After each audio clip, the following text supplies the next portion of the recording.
Even his most determined Christian enemies were impressed by Suleiman the Magnificent. His mother, it was said, was the only human being who did not shrink before this all-powerful sultan of the vast Turkish Ottoman Empire. His titles filled roll after roll of papyrus. He was Allah's deputy on earth, Lord of the lords of this world, possessor of men's necks, king of believers and unbelievers, emperor of the east and west, seal of victory, dispenser of quiet on the earth. He was the only son of the Sultan Selim the Grim who, during a reign of only 8 years, had almost doubled the size of the Turkish Empire as the sun, at the instant of its setting, casts a huge shadow over the face of the earth. After a youth of stern discipline in arms and letters, Suleiman had been set in charge of the garrison at Adrianople. There, in 1520, at the age of 25, he learned of his father's death.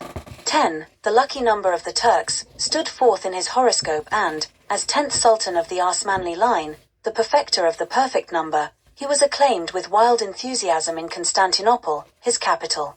From this moment on, Suleiman's word could ordain peace, cover a battlefield with corpses or redden a sea with blood.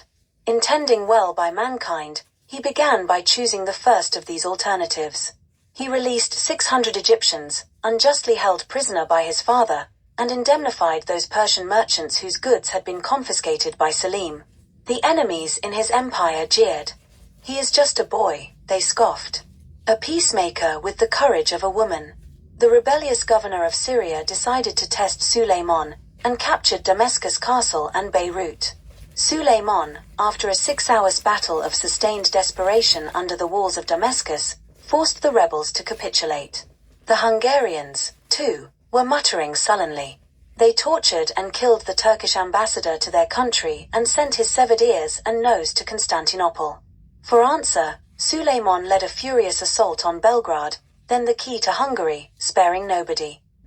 In Constantinople, Suleiman had plenty of big building projects to fill his time, but his early battlefield successes began to suggest to him plans of world domination, a carrier of the Moslem crescent into the farthermost camps of the hated Christians.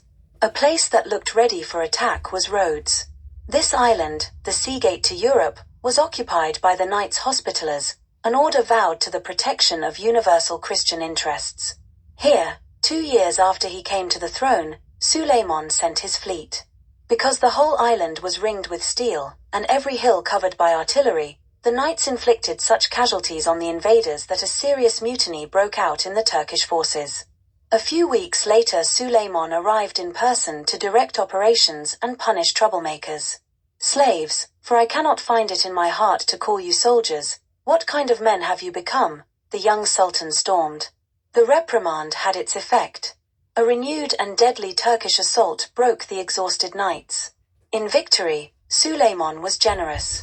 He gave the knights' Grand Master an expensive robe of honor and told the knights that if they wished to leave the island with their property they were free to do so. For the Sultan could see far beyond the satisfaction of having a few Christian prisoners. His victory on Rhodes would mean that henceforth all the crowned Christian heads of Europe would look eastwards with fear and dismay. It gave him all the diplomatic and political aces. "We will aid the swine against the dogs and the dogs against the swine," he said triumphantly.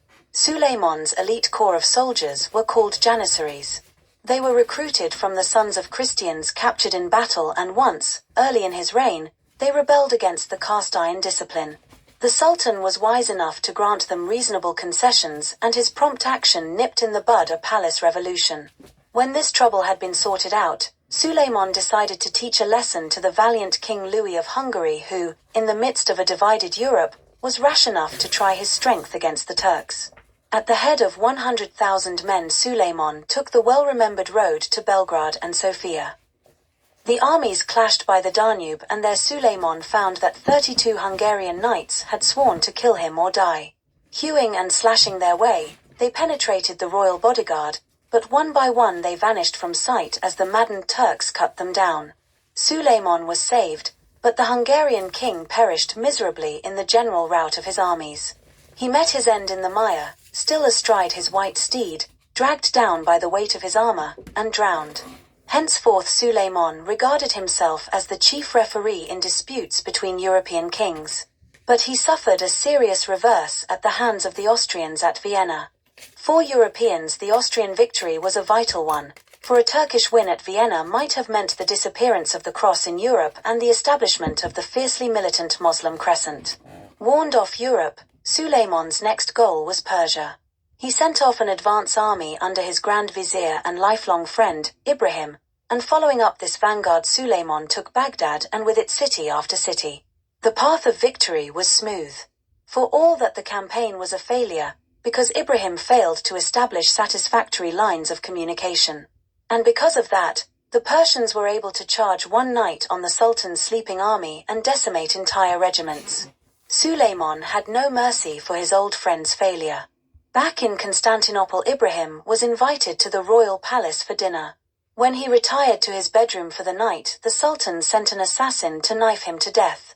Suleiman now decided to marry. His choice was a court favorite named Roxolana, a former Russian slave girl. As soon as they were man and wife, Roxolana was filled with hatred for Suleiman's heir, a young man named Mustafa, who was the son of a former court favorite. Roxolana did not live long as Suleiman's wife, but long enough to plot the unfortunate Mustafa's death by strangulation. The Sultan had many other domestic troubles, too. One by one his remaining sons took up arms against him, although all were successively crushed. Allah be praised, the Sultan cried at one point. I have lived to see my people free from the misery which would have come upon them if my sons had won my throne. There were compensations. Largely through the enterprise of his famous Admiral Barbarossa, the Turkish navy had become the equal of any in the world. Tunis, Algiers were his, and whole areas of the Mediterranean, too. All his royal enemies were dead or defeated, only turbulent Hungary remained a thorn in his flesh. So, at the age of 72, Suleiman the Magnificent took once more to the field. He was too weak to mount a horse, and had to ride in a carriage in front of which a detachment of engineers smoothed the road. At Sigilta, where a castle had to be besieged, Suleiman dragged himself from his litter and was propped on a horse. Then, at the head of his janissaries, he charged. After half an hour's grim fighting, the aged Sultan was carried to a gold-emblazoned tent, where apoplexy seized him and he died. His last words were, "The drums of victory have not yet sounded." The news had to be kept from the soldiers, so the dead Sultan was dressed in his richest armor and set upright in his chair. The eyes still seemed to gaze with an alert confidence on the progress of the battle, and to shine with their accustomed inspiration. At the end of the day, messenger after messenger spoke their jubilant tidings of approaching victory through the flap of the royal pavilion, and still they did not know the truth. It was only in the dead of night, when the sleeping army was camped under the watching moon, that they were awakened by the voice of the muezzin, intoning the chant of a sultan's death. By the side of his bed they hung a scimitar as a token of blessing in the sight of Allah, and that he had died in war with his face towards the foe.